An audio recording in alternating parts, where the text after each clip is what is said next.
Hi guys, welcome to the short video about what you can do to make sure that the link which you got by email is safe. So there are a couple of things you can do. I mean, when you get links, sometimes you don't even have to use that. That's my first advice.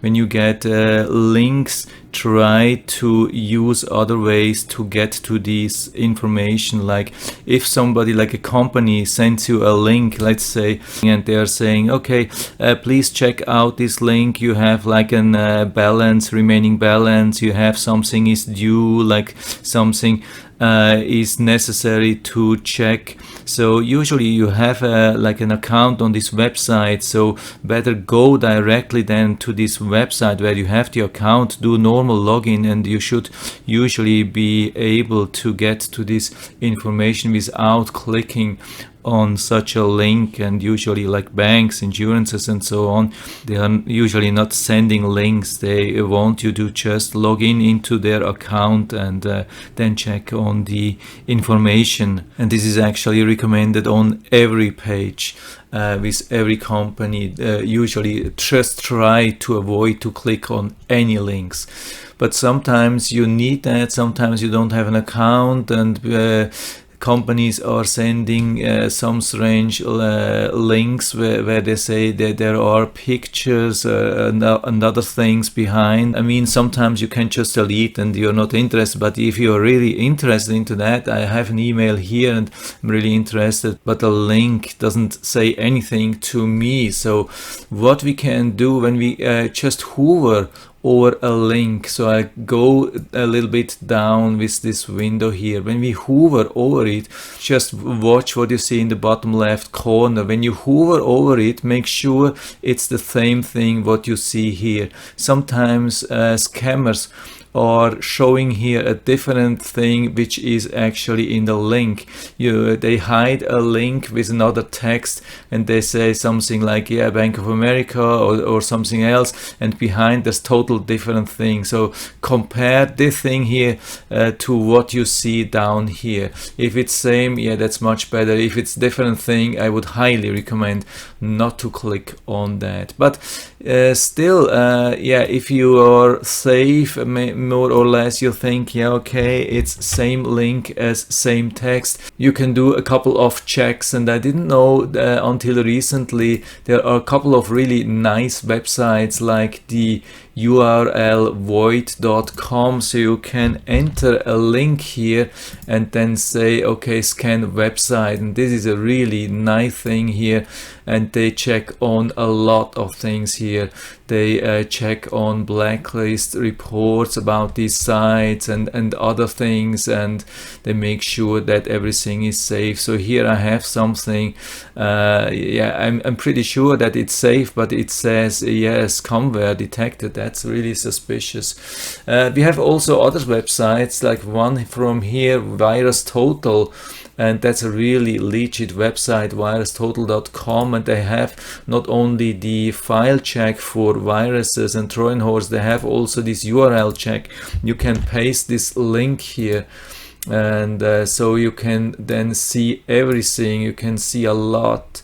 And they have been checking. I mean, this site has now been checked by a lot of other websites or other tools or other things, and that makes me think that it's pretty safe. So another thing is this thing here, that's the SecurityNet. Sometimes it's a little bit stubborn and difficult to use. Of course, they want you to buy their service.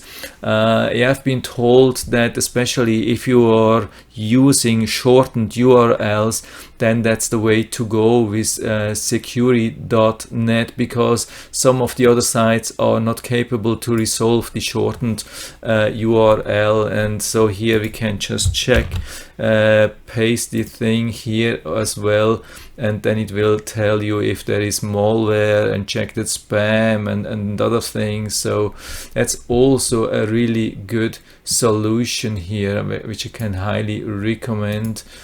And another thing, I mean, just very simple, but some people say, yeah, okay, McAfee Web Advisor is a risk on its own. Yeah, 6% of the people believe that, 94% don't believe that. So I'm going with the 94%. I have installed the Web Advisor all the time, and it has saved me many times when I was trying to click on something and then it warned me and told me, hey, do you really want to go there? We think that it's not a safe website. Do you really want to go or go back? And I think it's a good thing. So it has some doubtful things, of course, but I think the positive things about McAfee Web Advisor are more important than the negative things. And I have never heard about real bad things. It's more like it's difficult to remove, and of course they want to make you buy all these subscriptions and so, but it's a good thing. And my last advice, that's the Sandboxy.com. You can install that on your PC. It's actually free to use for personal usage, and it's like a web browser. You can use your normal web browser in a sandbox, so it doesn't have access to your computer. Whatever you do, wherever you click, it will just show it in your browser and won't have any negative impact on your computer. I had this installed for many years. It has been doing a good job. Unfortunately, at the moment, I got some error messages and I haven't been able to reinstall it. But if you're able to install this thing, I highly can recommend you to use that for every link before really clicking on that on your real browser. And sometimes you don't even have to use that in your real browser because you already got the information with the Sandboxy browser, if it's just like a picture or an information, and you don't have to download something. So sometimes it's enough that, when you're using that in the Sandboxy. So yeah, many advisors here, and I'll put down all the links which I've been mentioning down into the description, so you can check them out and install maybe the Sandboxy and use these things. And yeah, I hope I've been able to help you a little bit with this video. If you have any questions or comments or better solutions or whatever you have, please write everything down into the feedback area. I'm always happy to talk about these things. And if you like the video, give me a thumbs up, subscribe my channel. Thanks for watching, and see you next time.